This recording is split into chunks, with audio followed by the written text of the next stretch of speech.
Oo, basta ganun lang.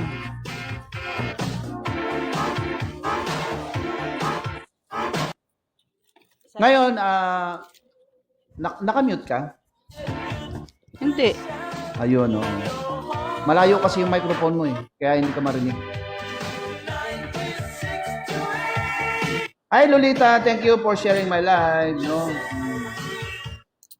Okay, ulitin ko po, no, marami pong tao hindi po willing turuan yung sarili niya paano matuto, ma-develop, okay? Gumaling sa negosyo. Tapos ano pa? Wala kang tiyaga yung sarili mo, palaguin mo, payamanin mo. Kahit 3 taon lang. Pero mas gusto mong alila ka ng ibang kumpanya, alila ka ng ibang tao, nakabilanggo po kayo sa rehas na hindi mo nakikita. Okay? Hindi ka makakaalis diyan pag hindi ka